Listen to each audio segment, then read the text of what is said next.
Hey there, Ryan Judson again with Moving San Diego Real Estate Team, this time with the local San Diego market update for October. And on a personal update, my wife Rachel is now licensed. She's already working with a few clients, so look forward to seeing her and some of these upcoming videos I'm making. Stats just came in for last month. I wanted to go over these and break down what they mean, specifically for San Diego County. First, let's take a quick look at where interest rates are this year and where they've gone. As you can see, rates have risen quite rapidly since the beginning of the year. In fact, the last week of August, they've been climbing over 2 points since then. They briefly even went above 7% last week. Many economists now expect rates to surpass this level even in the next few months. Kind of scary. Do think they'll come back down. Reason for this hike is that feds are really trying to reverse inflation. And it's working, at least when it comes to the housing market. The volume of home sales, both new and existing, is falling, and builders have cut back production in response to this. Let's look at how this is affecting the San Diego housing market, though. First stat I want to jump into is the median home price, which actually rose from the month prior from $780 to $795K. This can be a bit confusing. That's why I like to look at price per square foot. So let's pull up that chart. Average price per square foot actually went down as I expected from $529 per square foot to $520 this month countywide. And one thing to make note of is that prices are still up 17.2% from this time last year. Another interesting stat to look at is the percentage of list to sold price. And we're trending downward at 96.4, meaning that the average home sold for 96.4% of its list price, well down from its peak back in April when homes were selling for over asking at an average 106.7%. One thing I want you to keep in mind too for these stats, that these are averages and they're also countywide. So some of you may be thinking, well, back in April, every home in my neighborhood that was selling in Encinitas was selling for $200K over asking. That may be true, but that wasn't necessarily the case for homes in Valley Center. So we're kind of taking a broad scope, but I did want to focus on San Diego County specifically. Next chart, looking at the average days on market, or how long it takes to get into escrow. That's up to 31 days, rising steadily since May's low of 18 days.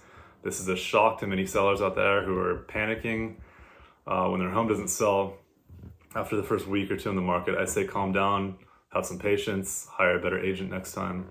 Just kidding. The number of active listings and new listings in the market actually trending downward, and we're currently at 4,547 after peaking in the summer. In July, we actually had about 1,000 more homes in the market than we currently have. And from what I'm seeing out there is there's still plenty of demand for San Diego. We still have a lack of inventory. We're still slightly seller's market. Downward pricing trends seem to all be heavily focused on one main factor, and that's our highest interest rates that we're having right now. And while values have dropped over month to month, we're not seeing a declining on an annual basis yet. And most economists do not expect us to, at least in San Diego. I've also been having a lot of conversations with buyers who are concerned about rates rising and still but they're looking kind of a lesser price point, or they're hoping to score a deal and just refi in a year or two when rates do come back down. I think that's a great plan for right now.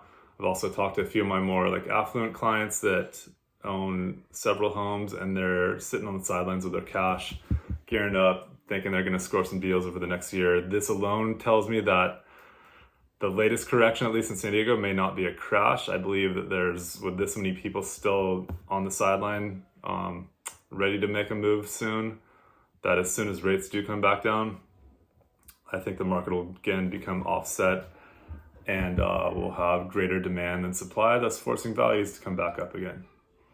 My advice for buyers is to start looking now for deals. Get ahead of the curve. Don't follow the herd mentality. And if you're a seller, have a plan with your agent in place to attract buyers aside from just putting it on the MLS. Have a little patience, maybe offer to buy a rate down for a buyer with a 2-1 buy down option rather than lowering your asking price. Could be a win-win situation. Feel free to hit me up. I'll explain that more. And in this market, and always talk with a professional, but make a decision that's right for you. If you plan on buying a home, you can afford the payments now. There's a good chance that rates will come back down and you can just refi, but there's never a guarantee. Also, as long as you're not forced to sell in a down market, you will likely win in real estate, especially if you think of real estate as a long-term investment and aren't trying to make a quick buck just flipping in a year or shorter. That's about it for October's breakdown. I do analyze and serve all of San Diego County, so as a broker, I have access to some awesome data and tools, If there's any particular neighborhood or zip code you'd like me to break down for you, please reach out to me or my wife Rachel anytime. My phone number is 760-809-4723. You can also email both of us at judsonsandiego@gmail.com. Take care.